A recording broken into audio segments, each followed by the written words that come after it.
गगनपुर गांव में आनंद भूपति एक बड़ा जमींदार था। उसके ढेर सारे व्यवसाय थे। उसमें से एक उसका स्विमिंग पूल का बिजनेस भी था। उसने अपने घर के सामने एक बड़े पूल का इंतजाम किया और वयस्कों के लिए 100 रुपए का टिकट और बच्चों के लिए 50 रुपए का टिकट रखा। उसने स्विमिंग पूल में टिकट चार्ज करके खूब कमाई की। उसके पास यादगिरी नाम का एक नौकर था। यादगिरी एक गरीब आदमी था। वो वहाँ सफाई का काम किया करता था। ऐसे ही एक दिन भूपति स्विमिंग पूल के पास आया। अरे यादगिरी, हमारा स्विमिंग पूल कैसा चल रहा है? ये तो एक फूल की तरह खिला रहता है बाबूजी। बड़े मजे लेकर कह रहे हो ये बात तुम मुझसे? ऐसा कहकर वो उसे डांटता है और उसके मुंह में जो कुछ अनाप शनाप आता है बोल देता है। यादगिरी ये सब बर्दाश्त नहीं कर सका और चुपचाप वहाँ से चला गया। रात हो चुकी थी, लेकिन यादगिरी अभी तक अपने घर वापस नहीं आया था। उसकी पत्नी इंतजार कर रही थी और उसके बच्चे बेटा मनीष और बेटी कविता घर पर पढ़ रहे थे। क्या हो गया आज? मेरा पति अभी तक घर नहीं आया। एक बार जमींदार के घर पर टिक कर आऊं तो ठीक लगेगा। सोचकर वो भूपति के घर चली गई। एक चौकीदार जो घर पर पहरा दे रहा था, श्यामला को आते देखता है। तुम कौन हो? रात के इस पैर में तुम यहाँ जमींदार के घर क्यों आई? भैया, मेरे पति यहाँ पर काम किया करते हैं। यादगिरी नाम है। आज घर नहीं आए। ओ, तुम यादगिरी की पत्नी हो? फिर चौकीदार ने उसे सारी घटना सुनाई। उसे बहुत बुरा लगा और रोती हुई घर वापस आ गई। बच्चों ने उससे पूछा। उसने उन्हें पूरी बात कह सुनाई। तो श्यामला के साथ साथ बच्चे भी अपने पिता के लिए दुखी हुए और उसकी तलाश में निकल गए। वे सभी उस गांव के बस स्टैंड पर पहुंच गए। सभी और देखा, लेकिन कोई नजर नहीं आया। लेकिन कुछ ही दूरी पर उन्हें एक व्यक्ति दिखाई दिया। वे तीनों जल्दी जल्दी वहां पहुंचकर देखते हैं कि वहां यादगिरी खुदाई कर रहा है। तुम घर आई नहीं? रात में इस समय यहाँ इस जगह क्या कर रहे हो? मुझे माफ करना श्यामला, तुम्हें और बच्चों को मेरी तलाश करनी पड़ी। लेकिन तुम्हें किसने बताया कि मैं यहाँ हूँ? हाँ, किसी ने नहीं बताया। तुम्हें तलाशते तलाशते यहाँ तक पहुँचे हैं। जमींदार ने अगर कुछ कह दिया तो तुम इतने परेशान हो गए। मुझे माफ कर दो श्यामला। आज जमींदार ने अपने स्विमिंग पूल के पास मुझे बहुत डांटा। उसने मेरा मजाक उड़ाया कि तुम गरीब हो, कुछ नहीं कर सकते। मैं इसे बर्दाश्त नहीं कर सका। तो मैं हमारे रामराजू भाई से मिला, उनसे बात की और इस जगह को लीज पर ले लिया। यहाँ मैं एक अंडरग्राउंड स्विमिंग पूल हाउस बनाने जा रहा हूँ। फिर मैं भी उस जमींदार की तरह पैसा कमा कर दिखाऊंगा। हमें ये सब क्यों करना चाहिए जी? हम अपना दिहाड़ी का काम। अब तक मुझे भी ऐसा ही लगता था, लेकिन जमींदार की बातों ने मेरे सोए हुए जमीर को जगा दिया है श्यामला।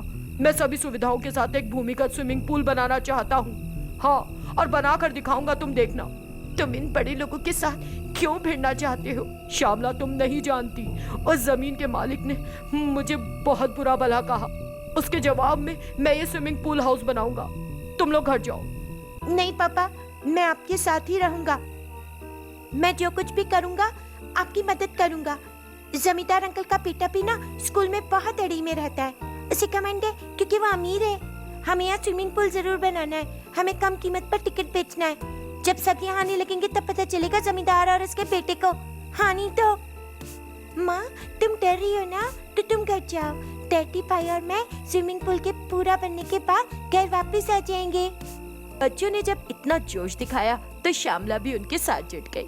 वे भूमिगत खुदाई शुरू करते हैं और वहाँ एक सुंदर घर बनाना शुरू करते हैं। उस घर में लोगों के रहने की व्यवस्था करके वो पैसे कमाते हैं और उस कमाए पैसों से उनका अंडरग्राउंड स्विमिंग पूल तैयार हो जाता है। वे सामने एक बड़ा बोर्ड रखते हैं जो एक भूमिगत स्विमिंग पूल हाउस के रूप में दिखाई देता है। उन्होंने बड़ों के लिए 50 रुपए और बच्चों के लिए 25 रुपए का टिकट उस बोर्ड पर लिखकर सबके लिए रखा। क्योंकि ये एक हाईवे था, यात्री उस बड़े होर्डिंग को आराम से देख लेते हैं और फिर टिकट की कीमत भी बहुत कम होती है। ये सभी यादगिरी के स्विमिंग पूल के प्लस पॉइंट थे। इसीलिए उसका स्विमिंग पूल हमेशा ग्राहकों से भरा रहने लगा और खूब चलने लगा। इस तरह बेचारा यादगिरी एक अमीर यादगिरी में बदल गया और खुश रहने लगा। एक ग्राम प्रधान है जिसे गोविंद लाल कहा जाता है। ग्रामीणों के अनुसार वो बहुत अच्छा इंसान है। उससे जितना हो सकता है वो गांव वालों की मदद करता है। लेकिन दरअसल ये एक छलावा है। उस अच्छे पने के नकाब के पीछे वो गलत माल की तस्करी कर रहा है। वो भी एक रहस्यमयी भूमिगत रेल मार्ग के रूप में। वो जुड़ा हुआ था हिटलर नाम के एक आदमी के साथ जो पास के जंगल में रहता था। अपनी कार में हिटलर के साथ गोविंद लाल एक बड़े पेड़ के पास आकर रिमोट का बटन दबाता है और पेड़ एक तरफ हो जाता है और उन्हें मिलता है एक भूमिगत रास्ता। वहाँ एक ट्रेन खड़ी थी और वहाँ थे उसके 2 आदमी। अगर गांव वालों को पता चल गया कि तुम ऐसा कर रहे हो तो क्या होगा, दिखाऊं तुम्हें। तो वे दोनों गए एक कमरे में।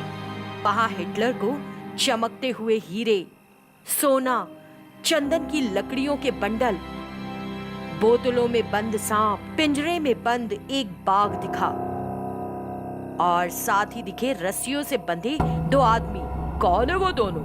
वे क्यों बंधे हैं? तुमने मुझसे पूछा ना कि क्या होगा अगर कोई मेरी सच्चाई जान गया तो उत्तर के रूप में ये दोनों दिखा रहा हूँ। जो कोई भी मेरे खिलाफ जाता है उसे जीते जी नरक देखने को मिलता है और फिर उन्हें मौत की सजा। तो क्या तुम उन्हें कुछ देर में मारने वाले हो? इतनी आसानी से नहीं मिस्टर हिटलर। उनके लिए नर्क में भी ऐसी भयानक सजा नहीं मिलेगी जितनी मैं दूंगा। अच्छा, मुझे हाथी दांत और बाघ की खाल की तत्काल आवश्यकता है। मिल जाएगी तुम्हारे पास। जब तुम आ रहे थे तो तुमने बाघ को देखा ना। तुमको हाथी दांत कितने चाहिए? पहले मुझे हाथी के दांत देखने होंगे, बाद में मैं तुमको बताऊंगा कि मुझे कितने चाहिए। गोविंद और हिटलर थोड़ा आगे बढ़े और वहाँ एक बक्सा खोलकर देखा। उस बॉक्स में बड़े करीने से हाथी दांत को जमा करके रखा गया था। हिटलर को वो पसंद आते हैं। वो बताता है कि उसे वे चाहिए। मिस्टर गोविंद लाल, मुझे पसंद है हाथी के दांत। उन्हें पैक करके भेज दो और बताओ कि कितनी रकम होगी ताकि हम एक डील साइन कर ले। गोविंद लाल हिटलर को कीमत बताता है और वो उसके बैंक में पैसा ट्रांसफर कर देता है। पैसा आ गया है मिस्टर हिटलर, तुम जाओ और ट्रेन में बैठो। मैं हाथी दांत पैक करके भिजवाऊंगा। ठीक है। हिटलर रुकी हुई ट्रेन के पास जाता है। हाथी दांत, बाघ, जार में सांप, हीरे, सब कुछ ट्रेन में रखा हुआ था। गोविंद फिर उन लोगों के पास आता है जो बंधे हुए थे। उन्हें गुस्से में देखता है और पूछता है, पुलिस को मेरे बारे में किसने बताया? बता दोगे तो एक ही मरेगा, दूसरा घर जा सकता है और अपने परिवार से मिल सकता है। समझ गए? बताओ जल्दी। और दूसरी ओर रॉबर्ट, जो हिटलर का रूप धर के आया था, वो पुलिस स्टेशन पहुंचता है और अपने सहयोगी कांस्टेबल के साथ वहां उस भूमिगत गुप्त रेल मार्ग तक पहुंच जाता है और तुरंत गोविंद लाल और उसके साथियों को गिरफ्तार कर लेता है।